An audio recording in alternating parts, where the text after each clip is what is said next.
대표님 이거 오일 왜 빼는 거예요? 아, 이 오일? 네. 이거 봐봐. 새까맣잖아, 지금. 세차라고 해서 오일이 다 깨끗한 건 아니거든. 세차 때 약간 뭐 쇳가루가 날리고 이런 건 없는데 내가 또 엄청 쌌어요, 차를. 그리고 또 내일 또 엄청 싸야 되잖아. 차주분이 살짝 걱정하더라고. 자기 차 새 차인데. 그래서 내가, 아, 그럼 오일 갈아주겠다. 양이 많아서 넘치네. 어차피 여기로 들어가. 여기 어차피 이거 수거해 가는 거니까. 그래서 이제 내가 오일 갈아주겠다. 그랬더니 이제 자기 이게 순정이 뭐 캐스토롤 뭐 들어가는데 뭐 리터당 뭐 한 13,000~14,000원 한다면서 막 순정 오일 좋다 그러는 거야. 그래서 내가 누브리칸치 오일은 더 비싸거든요. 그래서 누브리칸치로 갈아달라 해서 내가 그건 안 된다. 순정 오일로 갈아주겠다. 캐스토롤로 갈아주겠다 했더니 또 막 이상하게 뭐 좀 트집을 잡길래 갈아주겠다. 갈아주고. 근데 내가 서비스로 갈아줘. 원래 이게 모든 차들을 내가 다 갈아주진 않아. 또 이거 보고 또 어떤 사람들이 뭐 노사장한테 협찬하면 뭐 누브리칸치로 갈아주나 보다. 아니에요, 여러분. 다 사정이 있어서 갈아주는 거. 내가 하도 조지고 다녀갖고 갈아주는 거고. 인슐레이트 패드가 없어, 본네트에. 소음이 들어온대, 차 안으로. 소음 잡는 데는 또 카타민이 대박이지 않냐, 부드러? 카타민 또 넣어주려고 내가. 이 차주분한테 내가 돈 무지하게 쓴다, 내가 아주 그냥.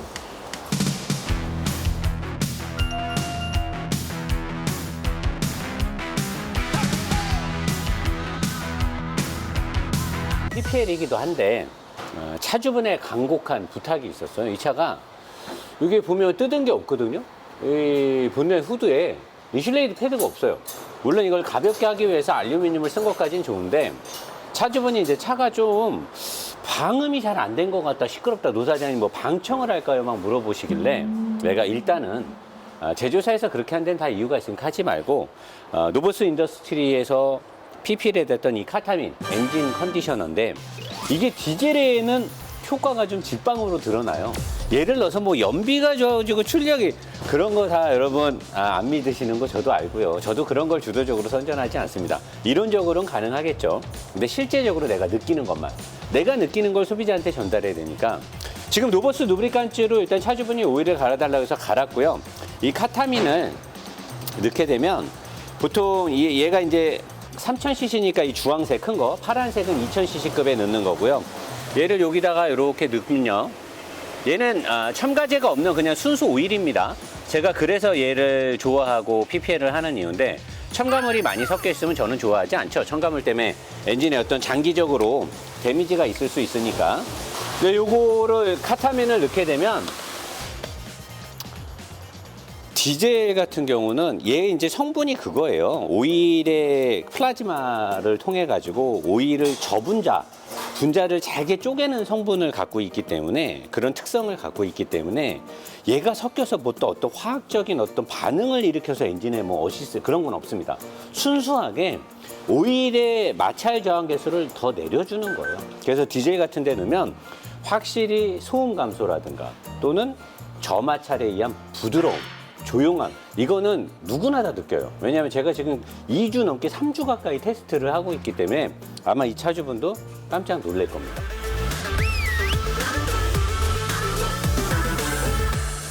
자, 안녕하십니까. 노보스 인더스트리 노사장입니다. 오늘은 그렇게 국내 시장에서 핫하진 않은데 전 세계 시장에서는 그래도 어느 정도 인지도가 있죠. X5만큼 많이 팔렸어요. 지금까지 누적 판매가 전 세계 글로벌로 봤을 땐 160만 대 많이 팔린 거죠. 왜냐면 X5보다 한 4년 늦게 나왔거든요. X5가 1999년에 나왔고 얘가 2003년에 나왔어요. 근데 이 차는요, 1세대가 2003년에 나올 때는 3시리즈를 기반으로 나왔죠. X5는 5시리즈를 기반으로 나왔고, 그리고 1세대가 나왔을 때는 2차 세계대전으로 거슬러 올라가면 굉장히 독일하고의 어떤 밀접한 관계가 많은 오스트리아. 지바겐도 오스트리아에서 생산을 하죠. 오스트리아에 또 사륜, 군사기지가 많이 있었기 때문에 1세대는 이 X3가 오스트리아 공장에서 생산을 했고 2세대부터 북미 시장을 정조준하고 미국에다 이렇게 딸랑딸랑 하려고 남부 캘리포니아에다가 공장 설비 시설을 갖춰서 2세대부터는 거기서 나오고 있고요. 그리고 우리 또 옆에서 열심히 일하고 있는 우리 정비팀장 승우가 요새 정비 예약이 많아서 좀 바빠서 짜증이 났는지 차를 사정없이 다 벗겨버렸어요. 이렇게까지 안 벗겨도 되는데 내가 봐도 좀 민망할 정도로 지금 차를 다 벗겨놔가지고 누가 보면 대파 나서 수리 들어온 줄 차를 싹 다 벗겨놨어요. 여기에 원래 이쪽에도 알루미늄으로 이렇게 카바가 있었는데 굳이 안 벗겨도 되는데 묻는 말에 대답도 안 하고 차를 다 벗겨버렸어요 지금. 그래서 민망할 정도로 차를 다 뜯어버렸다. 그렇다면 저는 이제 거기에 맞춰서 다시 리뷰를 들어가면 되죠. X5하고 마찬가지로 BMW 이 X3는 최신에 한 7, 8년 전부터 썼던 BMW의 모듈화 플랫폼의 일환으로 과거에는 이제 X3는 3 시리즈의 차대를 늘려갖고 만들었고 5 시리즈를 기반으로 X5를 만들었는데 지금은 7 시리즈의 플랫폼을 만들어서 그걸 5 시리즈, 3 시리즈가 대부분 다 많은 부분을 똑같이 쓰진 않고요. 많은 부분에 이제 기초 골격을 공유를 하고 과거에 BMW는 한 4개의 플랫폼을 갖고 있어서 대형차 플랫폼, 소형차 플랫폼, SUV 플랫폼, 전륜 플랫폼에서 4개의 플랫폼 라인을 갖고 있었는데 지금은 후륜 기반의 모든 플랫폼 하나, 전륜 기반의 모든 플랫폼 하나 이렇게 2개의 플랫폼 하나를 갖고 있습니다. 그래서 얘는 7 시리즈로부터 5 시리즈로부터 최근에 나왔던 3 시리즈와 한 2, 3주 전에 했던 X5와 플랫폼을 공유합니다. 하지만 많은 부분은 이제 알맞게 짜임새 있게 바뀌는데요. 일단은 BMW의 DNA 정신이 있기 때문에 후드는 알루미늄입니다. 붙지를 않죠. 자, 근데 희한하게 요런 게 없어요. 요런 거. 요런 인슐레이드 패드에서 소음을 흡수할 수 있는 그런 게 없어요. 원래 그게 있어야 엔진 쪽에서 발생되는 소음이 많이 흡수가 되는데 그게 있고 없고가 차이가 많이 나거든요. 없어요. 그래서 차주분이 좀 시끄럽다 그래서 본의 아니게 제가 뭐 리뷰에 충실하려고 했는데 본의 아니게 또 카타민 어디 갔어? 없어졌네. 쪽 있네. 아무튼 있어요, 여러분. 카타민을 본의 아니게 여기다 넣습니다. 차주분이 시끄럽다 그래서 조용히 해주려고 카타민을 넣었고요. 그리고 샤시, 플랫폼, 그 다음에 뼈대 쪽은 다 스틸이죠. 스틸입니다. 스틸, 여기까지. 이거 되게 중요해요, 여러분. 일단은 보통 우리가 3 시리즈랑 공유한다 어쩐다 작은 차 플랫폼을 기반으로 하면 메인 뼈대가 좁지 않느냐. 근데 얘는 끝까지 나왔죠. 끝까지 나와 있고 저쪽에서 A필러 끝단. 이 A필러 끝단이 가장 차에서 강한 부분인데 이쪽부터 쭉 스틸 강한 소재로 돼서 여기를 딱 말아요. 여기까지 많은 게 굉장히 중요해요. 여기서 끝나는 차들이 많아요. 보통 다른 회사들. 어느 회사들은 플랫폼이 여기서 끝나요. 요만큼 나가는 이 쇳덩어리도 돈을 아끼겠다라는 강력한 의지 또는 그들의 입장에서는 앞바퀴 앞쪽을 가볍게 해서 무게 배분을 중요시한다라고 했는데 정말 비겁한 변명이죠. 여기를 이만큼 꺾었을 때 여기에서 추돌 사고가 들어왔을 때 옵셋 추돌 사고가 들어왔을 때 얘가 버텨주는 부분이 상당하죠. 그리고 이제 BMW처럼 무게 배분이나 소재를 중요하는 회사들이 여기 부분에서 이 스틸 소재를 끝내는 이유가 있어요. 여기서 이 무거운 스틸 소재를 끝낸 다음에 이쪽으로 연결되는 거는 알루미늄이나 스테인레스 같은 그런 소재를 써가지고 강성도 확보를 하면서 앞쪽을 가볍게 하는 거죠. 이쪽을 보면 이 앞쪽은 다 알루미늄으로 되어 있습니다. 그리고 휠 하우스의 상단 부분을 기점으로 노 사장이 늘 얘기하는 자동차에서 가장 무겁고 가장 큰 힘을 내는 모든 진동과 충격과 소음과 힘을 내는 중심이 있는 이 엔진은 마른 목골로 잡아줘야지만 마른 목골이라고 하면 헥타곤 여러분 아시죠? 이렇게 된 거. 벌들이 집을 지을 때 헥타곤으로 이렇게 짓는 그거 헥타곤이라고 하는 거 맞지? 육각형 헥타곤. 헥타곤으로 하는 이유가 있죠. 가장 강성이 강해요. 얘 보면 이렇게 둘, 셋, 넷, 다섯, 6개 헥타곤으로 잡아요. 이거는 뭐 BMW만 이렇게 잘하느냐? 아니에요. 람보르기니라든가 폭스바겐이라든가 아우디라든가 벤츠라든가 세계 유수의 고성능 차 또 프리미엄 차들을 생산하는 나라들은 대부분 다 이렇게 헥타곤 방식으로 잡습니다. 엔진의 상단 부분을. 하체 쪽은 어차피 서브프레임을 묶어버리니까. 그래서 가벼운 소재로 일단 엔진의 상단 부분을 딱 묶었다. 그리고 알루미늄이고 이것도 알루미늄이죠. 자, 메인 프레임 쪽에 끝까지 온 거는 스틸이고 그렇다면 요 휠하우스 굉장히 중요하죠. 강성도 필요한 데다가 충돌 안전에서도 예전에는 휠하우스가 버텨주는 양이 되게 많았는데 요새는 제조사들이 휠하우스 부분은 차대 강성에서 약간 아주 비중을 두진 않아요. 전체적으로 비틀림 강성에는 휠하우스 쪽에 어떤 영향력을 주려고 하나 충돌에서는 다른 것들로 충돌 에너지 분산에서는 휠하우스를 좀 자유롭게 두는데 얘도 마찬가지로 휠하우스가 이쪽에서 끝났기 때문에 이쪽에서의 충돌 사고로부터 휠하우스가 버텨야 되는 책임은 별로 없어 보이고요. 얘는 이제 이쪽에 강성 확보하고 지오메트리 주행 특성에 관련해서 댐퍼와 그 다음에 어떤 너클함으로부터 연결되어 있는 최상단 부분에 기준점을 잡기 위해서 굉장히 강하면서 고급 소재를 쓰죠. 한동안 말들이 많았던 인터넷에서 알루미늄 소재가 진동을 흡수하는데 영향력이 있냐 없냐를 가지고 굉장히 말들이 많았는데 아직도 뭐 거기에 대해서 좀 알루미늄을 불신하는 분들이 있는데 현가 질량 차 아랫부분을 가볍게 하기 위해서 다 그렇게 하기 위해서 알루미늄을 쓴다 그래요. 그들은. 그러려면 여기를 알루미늄으로 쓸 필요가 없죠. 여기는 현가 질량과는 상관없는 위쪽인데 여기다 뭐하러 그러면 알루미늄을 가볍게 하기 위해서 쓴다고? 가볍게 하기 위해서 그러면 요 안에 들어있는 댐퍼의 마운트 끝, 댐퍼 끝이거든요.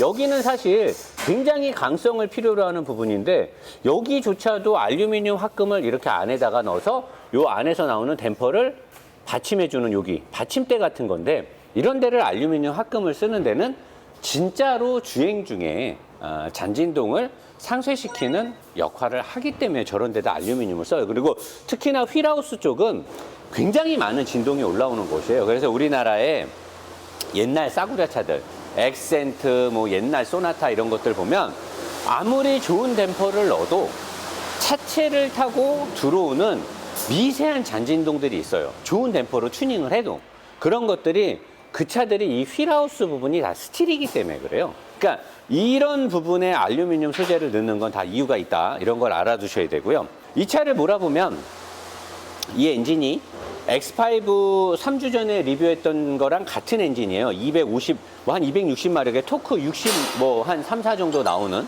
같은 엔진인데 고속주행을 했을 때나 가속을 할 때 약간 느낌이 달라요. 뭐가 다르냐면은 여러분들이 이제 에이 차가 좀 작으니까 그렇지 않냐. 맞죠? 차 크기에서 오는 전체적인 그 에어로 다이나믹이 일단 다르고 차 크기가 다르다는 거는 구름 저항도 관련이 있겠죠. 타이어 사이즈라든가 타이어를 누르는 무게가 또 달라지니까요.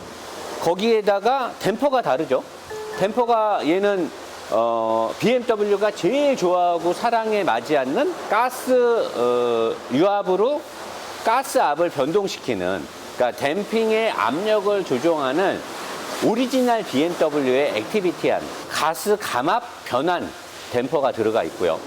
그렇기 때문에 당연히 주행 느낌이 다르고 또 하나는 제가 늘 말하는 여러분 여기 보시면 뭔가 휑하죠? 뻥 뚫렸는데 얘가 어느 정도 뻥 뚫렸냐면요. 보세요 여러분. 여기 들어갑니다. 쭉쭉쭉쭉쭉 계속 들어가요. 보세요 여러분 여기서 다 들어가요. 쭉쭉쭉쭉쭉쭉쭉 들어가서 딱 이만큼이 이렇게 많은 부분이 저 안까지 뻥 뚫려 있어요. 근데 여기가 막힌 게 없죠. 그리고 이 안에가 요 이제 라디에이터가 있는 공간인데 요 라디에이터로부터 여기까지가 다 텅 비어 있어요. 이만큼이. 그러면 얘가 주행할 때 그때 X5는 여기가 막혔잖아요. 그죠? 얘는 가격 때문에 아마 그랬을 것 같은데 이거를 막으려면 엔진 쪽이나 미션 쪽이나 이 안에 여러 가지들을 냉각하는 거에 있어서 더 많은 전자제어 기술을 통해서 냉각을 강제로 돌리거나 냉각에 관련된 시스템들이 추가가 돼야 돼요. 근데 이거를 뻥 뚫어 놓으면 상시 바람이 들어오기 때문에 아주 치밀하게 전자적으로 열 관리를 할 필요가 없고 우리가 늘상 타는 차들처럼 대기의 바람에 의해서 언제나 이 냉각이 되는 거죠. 그러면 전자적인 세팅 값도 줄일 수 있고 여기에 달리는 플랩 설비 비용도 아낄 수가 있겠죠. 플랩이 없으니까. 그래서 고속주행을 할 때 저는 이 차를 타고 140, 170을 달릴 때 처음에 요거를 확인을 못했어요. 플랩이 있는가 없는가를 확인을 못해가지고 뭔가 느낌이 다른데 차가 작아서 그런가 보다. 계속 의심을 하는 거죠. 근데 에어매틱이 빠졌다라고 했을 때는 그거는 노면을 통해서 오는 느낌이 달라야 되는 거지. 앞을 뚫고 나가는데 그 묘한 묘한 누가 이렇게 눈 감고 있는데 몰래 바람 이렇게 부채로 이렇게 하는 것처럼 묘한 바람의 느낌이 있어요. 바람의 저항의 느낌. 그 승차감하고는 다른, 뭔지 아시죠, 여러분? 뭔가가 이상 나릇하게 뭔가가 뭐 이게 뒤에서 막 잡아 당기는 것 같고, 왜냐면 무게도 200kg 가까이 150kg 이상 가벼운데 왜 나가는 느낌이 뭔가 미묘하게 다르지? 엔진과 미션은 거의 같은 게 들어갔는데 왜 이러지 했는데 이거죠. 그러니까 이게 어떤 사람들은 내가 앞에다 이 플랩을 다는 게 되게 고급 기술이고 좋은 거다. 그랬더니 사람들이 아유 노사장 저거는 맨날 저렇게 과장을 해. 저게 뭐가 그렇게 대단하다고. 근데 정말로 고속주행을 할 때는 이 플랩이 있고 없고가 많은 영향이 있습니다. 특히나 140 넘어서 가속을 할 때는 꽤 영향이 있어요. 이런 부분이 일단 다르고요. 그리고 엔진은 기존 거랑 똑같죠. 제가 X5 했던 거랑 마찬가지로 이쪽 흡기로 들어간 최초의 공기가 밑으로 내려가서 바로 터빈에서 부스팅이 되고, 부스팅 된 거에 바로 밑으로 내려가서 밑에 쪽에 있는 여기에 있는 저 인터쿨러, 저 은색 보이시죠? 저거 인터쿨러를 통해서 차가워진 다음에 위로 올라와서 이쪽으로 쏙 들어가요. 그리고 이 디젤 엔진에는 밸브트로닉이나 파노스 시스템을 쓰지 않는다고 합니다. 저는 파노스하고 밸브트로닉이 디젤에도 당연히 다 기본으로 들어가는 줄 알았어요. 근데 그걸 안 들어간다고 어떤 메케닉적으로 잘 하시는 분이 X5에 댓글을 달아줬고요. 감사합니다. 제가 거기까지 확인을 안 하고, 사실 뭐 디젤 엔진이다 보니까 워낙 토크발로 밀어붙여가지고 제가 그걸 느끼지도 못했는데 당연히 있는 줄 알고 얘기를 했어요. 모든 BMW는 있는 줄 알았죠. 근데 디젤은 그게 필요 없다. 그렇게까지 영민하게 RPM이 많이 올라가는 엔진이 아니에요. 맞는 말이죠. 맞는 말이에요. 그게 필요 없다고 해서 이 차에는 현재 없는 것으로 저는 확인을 하고 있고요. 이 직렬 6기통 엔진에 대해서 말들이 많아요. 말들이 많은데 저는 여기서 이제 한 가지 좀 여러분들한테 정확한 정보를 전달, 물론 제가 뭐 공학도는 아니기 때문에 제가 어떤 수치나 뭐 이런 것들로 여러분들한테 정확하게 뭘 보여드릴 수는 없지만, 그냥 여러분도 검색하면 알 수 있고 나도 검색으로 알 수 있고, 또는 내가 수많은 차를 타면서 자료조사를 통해서 터득하고 내가 느꼈던 거를 베이스로 해서 알려드린다라고 하면, V6 6기통하고 직렬 6기통하고 뭐가 다르냐를 할 때 어떤 유튜브 그 영상 중에 번역을 기계로 돌린 게 있더라고요. 그래서 누가 만들었는지 모르겠어요. 외국 애들이 만든 것 같긴 한데 번역본인데 기계 여자 목소리가 나와서 하는 건데, 뭐 직렬 6기통에 비해서 V6가 뭐가 좋고 뭐 이런 얘기를 하는데, 번역을 잘못 돌린 건지 아니면 외국에서 그 영상을 만든 영상 제작자가 V6하고 직렬 6기통에 대한 이해를 반대로 했는지 모르겠는데 아무튼 그 내용이 틀려요. 그걸 가지고 우리나라의 자동차 기자분들이, 그 컬럼니스트들 있잖아요. 그 매거진에 투고하시고 이렇게 글을 올리는 컬럼니스트 분들이 그 영상을 기반으로 또 기사를 쓴 거예요. 그래갖고 내용이 뒤죽박죽이 됐는데 조회수가 엄청 많더라고요. 뭐냐면 직렬 6기통이 V6보다 부드러운 이유를 거기서 어떻게 얘기하냐. 직렬 6기통은 3기통씩 나눠서 3기통이 내려가 있을 때 3기통이 올라가서 두 개가 폭발을 할 때 서로 진동을 상쇄, 끼리끼리 먹어주거나 끼리끼리 치기 때문에 진동이 없다라고 얘기를 하더라고요. 직렬 6기통 엔진은 절대 3기통이 따로 움직일 수가 없습니다. 직렬 6기통은 두 개씩 세 개로 나눠가지고, 제가 X5 할 때 얘기했잖아요.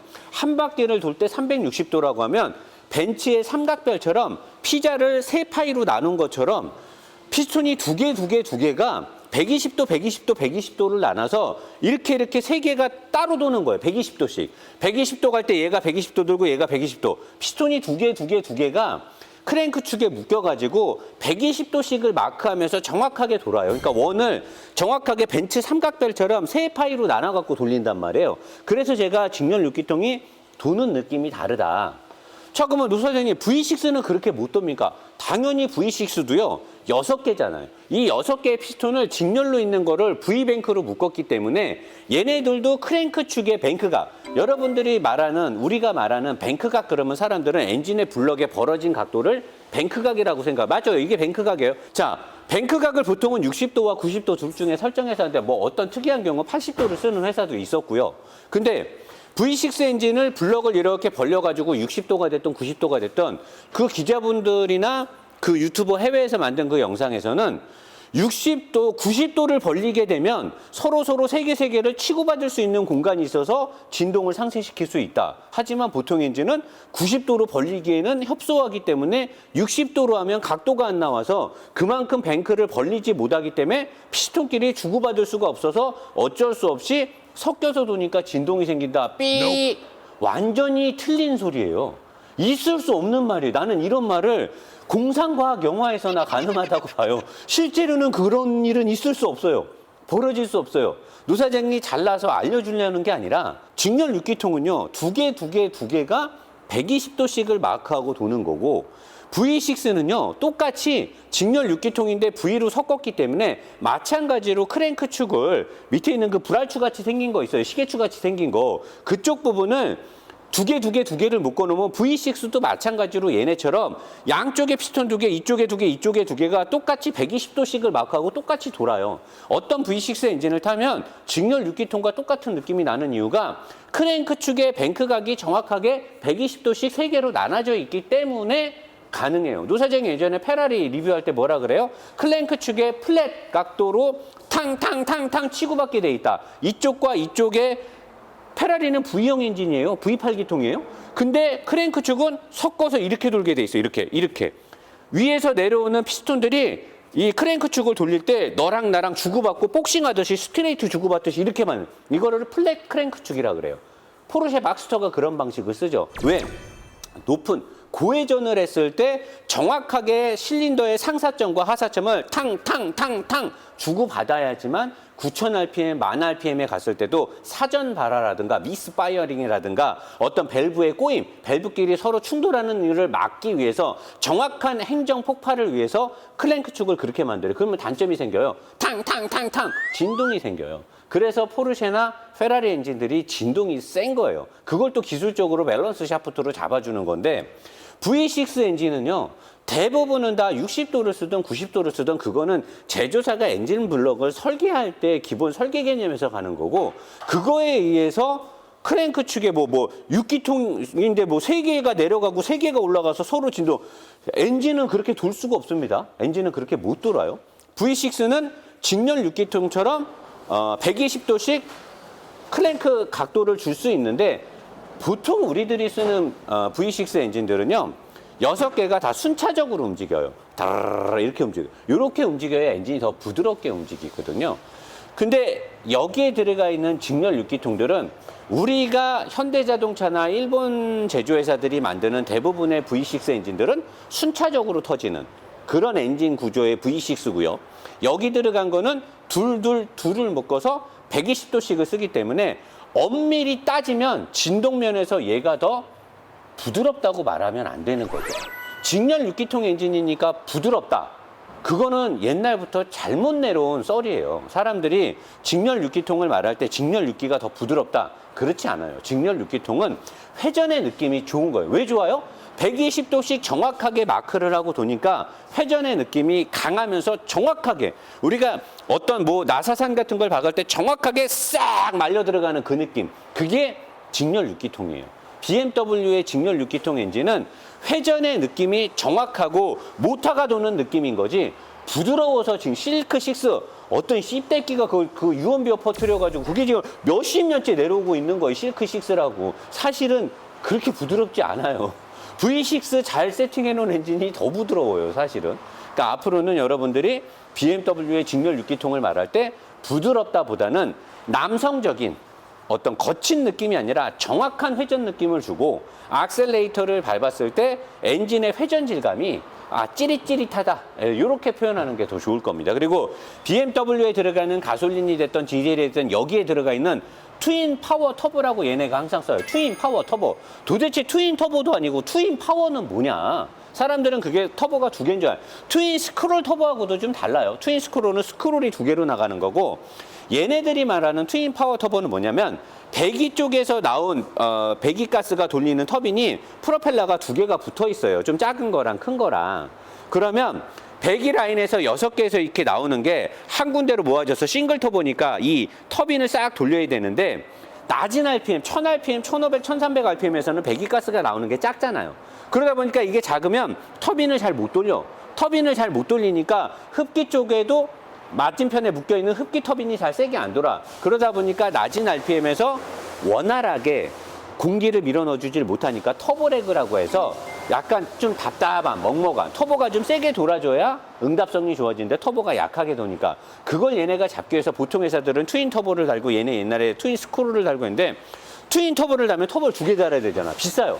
비싸고 트윈 터보를 달았을 때는 훗발에서 강하게 터보를 큰 걸 가지고 돌리기에는 또 부족함이 생겨요. 좀 스몰하고 미드 터보 2개를 달아야 되거든. 스몰하고 대형 터빈을 달면 또 역효과가 나니까. 그래서 얘네들은 터빈은 하나인데 터빈이 날개가 약간 2개가 붙어 있는 것처럼 생겨서 터빈에서 6개 실린더에서 공기가 이렇게 오면 원래 이렇게 내려가야 되는데 이렇게 내려갔을 때 낮은 RPM에서는 터보가 세게 못 도니까 플랩을 달아서 플랩이 이렇게 열려 있으면 6개에서 들어오는 게 이렇게 같이 내려가는데 열려 있는 플랩이 여기를 막아요. 여기를 막아버리면 입구가 좁아져요. 좁아지는데 이 밑에 있는 터빈이 작은 터빈 날개랑 큰 터빈 날개가 붙어 있는데 6개에서 나오는 게 크게 내려가야 되는데 이쪽을 플랩을 딱 막아버리면 6개에서 나오는 게 이쪽으로 가니까 베르누이 정리라고 하나요? 유체의 속도가 빨라지죠. 빨라지면서 슉 내려가요. 슉 내려가는데 밑에 있는 터보는 큰 터빈 앞에 작은 터빈의 날개 모양 꽃갈콘처럼 생겨갖고 작으니까 터빈이 좀 빨리 돌죠. 낮은 RPM인데도 소형 터빈을 1차, 2차 터빈을 따로따로 건 것처럼 이 터빈을 좀 빨리 돌려요. 그러다가 악셀을 밟아서 배기가스가 많아지게 되면 이 터빈이 플랩이 열려요. 그러면 6개에서 나오는 강하게 이제 RPM이 올라갔으니까 세게 내려와서 이쪽에 있는 큰 터빈을 돌리니까 우리 자전거로 말하면 앞쪽에 작은 걸 돌리다가 위쪽에 있는 큰 기어를 돌리는 것처럼 세게 돌리게 되는 거죠. 그래서 막강한 터보 부스팅을 내서 작은 터빈과 큰 터빈을 따로따로 트윈 터보로 건 것처럼 하기 때문에 BMW는 이 엔진에다가 트윈 파워 터보라는 말을 쓰는 거예요. 트윈 파워 터보. 파워가 2개가 난다는 거예요. 2개가. 얘네는 그런 기술도 쓰는 거죠. 대단한 거죠. 예전에 얘네는 막 트윈 스크롤이라고 해서 가는 관의 길이를 다르게 해서도 하기도 했는데 지금은 대부분은 다 이걸 쓰거든요. 대단한 거예요. 정말 대단한 겁니다. 그렇기 때문에 엔진이 제가 X5 때는 유설명을 제가 디테일하게 안 했잖아요. 그렇기 때문에 낮은 RPM에서도 토크가 잘 나온다. 근데 낮은 RPM에서도 NA1로 토크가 잘 나오는 건 터보의 의존도가 약했던 게 아니라 낮은 배합이 가스의 낮은 배합에서도 터빈이 잘 돌게끔 돼 있는 트윈 파워 터보의 그런 역할 수행이 있었기 때문에 낮은 RPM에서도 터보레그가 없이 엔진이 쫀득쫀득하게 잘 돌았던 거예요. 그런 기술이 현재 여기 들어가 있습니다. 자, 그리고 여기에 있는 여분의 이 무슨 공기 주머니 같은 거는 챔버 역할도 하고요. 공명음도 잡아주는 거죠. 들어왔던 공기가 엔진으로 가는데 이쪽에도 머금고 있다가 요거는 이제 처음 썼던 회사가 페라리 고성능 차들이 이렇게 챔버를 두고 썼는데 공기를 머금고 있다가 악셀을 밟아서 크게 뭐가 필요하면 이쪽에 있는 공기가 또 딸려가기도 하고 소음도 이쪽에서 억제가 됩니다.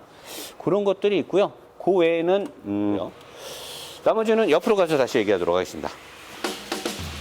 자, 이제 앞바퀴로 와서요.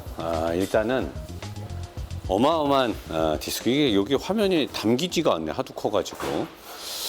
차에 하긴 뭐 중량을 생각하면 2톤이 다 되기 때문에 1920kg인가 그럴 거예요. 1980kg인가 아무튼 2톤이 다 되기 때문에 거기에는 걸맞는 크기의 디스크인데 어마어마한 디스크예요. 티도 장난 아니고요. 두께도 뭐 거의 어마어마하고 벨하우징도 소재가 되게 좋죠. 쇠가 아닙니다. 자석이 붙지 않죠. 요거는 아마 독일 애들이 만들 거예요. 이 벨하우징 만드는 기술은 독일 애들이 되게 특출난데 스틸이 아닌 소재로 벨하우징이 돼 있고요. 그 다음에 디스크는 스틸이죠. 브레이크도 알루미늄 합금으로 돼 있습니다. 자석이 붙지 않아요. 야, 요렇게 이 브레이크만 해도 가격이 솔찬히 나가겠는데요. 그리고 대단한 거는 브레이크를 밟았을 때 간만에 요새 날씨가 좀 따뜻해져가지고 제가 좀 조금 달리거든요, 요새. 간만에 제가 브레이크를 밟으면서 어쩌면 타이어가 찢어질 수 있겠구나를 느낄 정도로 굉장히 브레이크 성능이 뛰어납니다. 굉장히 뛰어난 브레이크가 들어가 있고요. 5 시리즈, 7 시리즈, 그 다음에 X5하고 플랫폼을 공유하기 때문에 지금 현재 그런 플랫폼을 공유하기 때문에 이 앞쪽이 X5 제가 하체 오리기 했던 거랑 거의 내용은 동일합니다. 동일한데 지금 이 카바를 볼트를 이런 데 다 풀렀죠. 풀러서 뜯으려고 하는데 더 이상 뜯지 못하는 이유가 이 영상을 아마 BMW에서 분명히 모니터링을 할 텐데 요거 있죠. 요번에 새로 나오는 차들이 요렇게 야 승우야 요거 이름을 뭐라 그래? 이 플라스틱 일회용 리벳이 들어가 있어서 이걸 우리가 지금 끓으면 깨져요. 일회용이거든요. 그럼 재조립을 할 때 새 거를 넣어야 돼요. BMW 얘네들이 아주 잔머리를 쓴 것 같아요. 일반 사설 업체에 가서 정비 못하게 하려고. 그래서 요 영상을 보시는 우리 BMW 관계자분들 괜히 저랑 원한 맺어서 좋을 거 없잖아요. 협박은 아니고요. 이거 좀 노브스 인더스트리 게이지로 한 100개만 보내주시면 금액을 지불해야 되면 저희가 지불할 테니까 이게 있어야 이걸 뜯을 거 아니야. 이거 뜯으면 조립이 안 되는데 이렇게 해놓으면 나가리지. 하체 오리기를 어떻게 하라는 거야 이거. 어차피 여기는 제가 팔을 넣어서 자석을 다 찍었고요.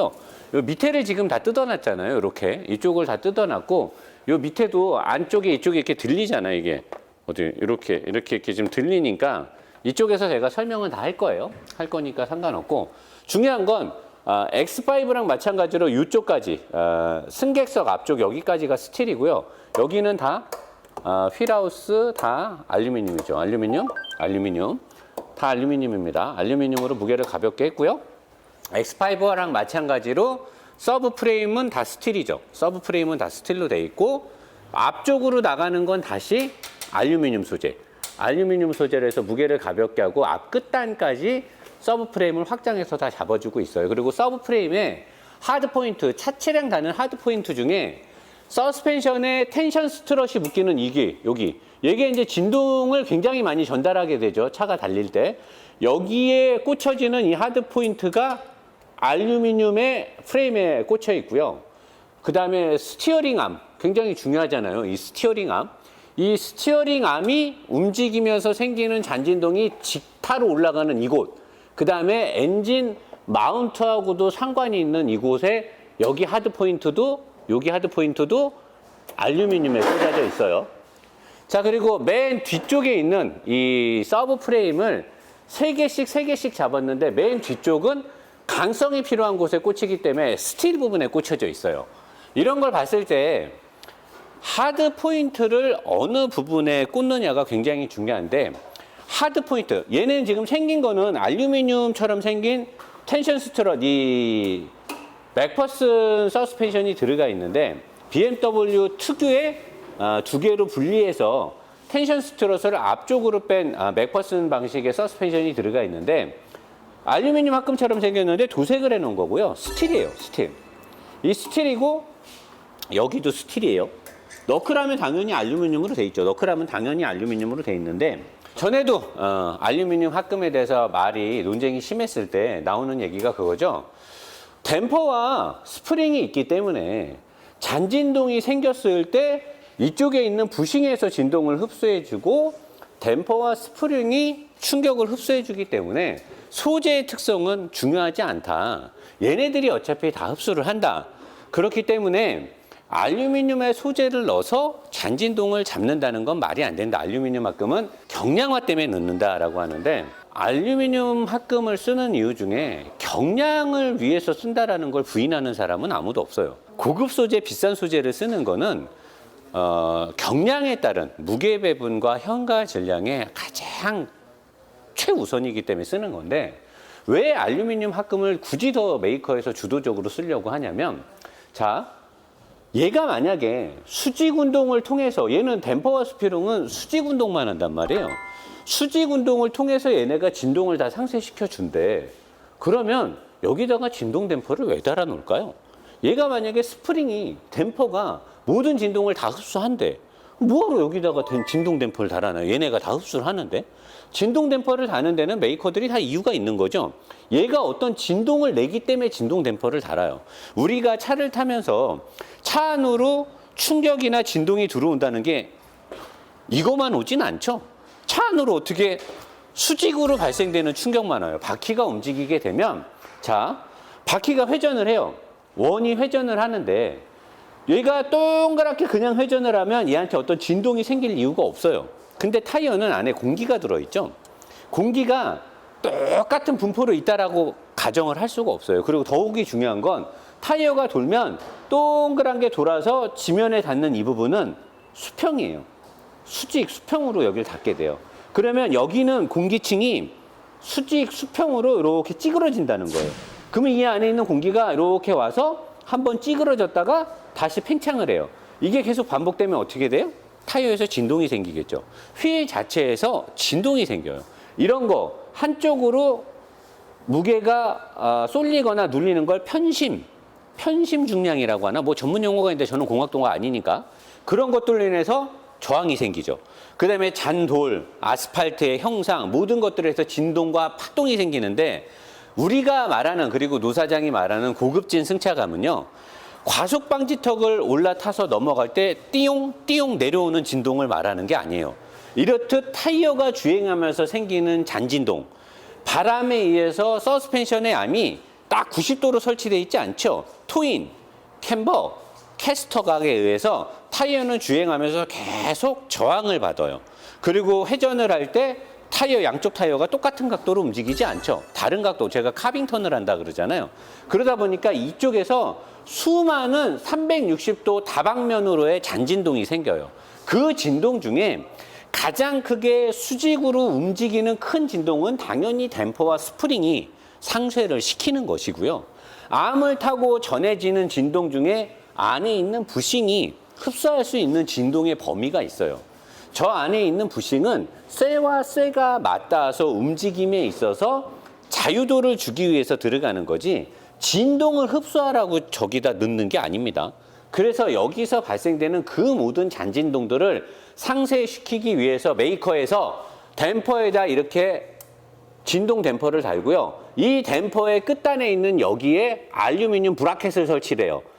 댐퍼와 스프링을 통해서 위로 올라오는 수직 에너지, 수직 진동 에너지 중에 상당 부분을 스프링과 댐퍼가 먹겠지만 얘네들이 먹을 수 없는 퍼지는 진동이 있어요.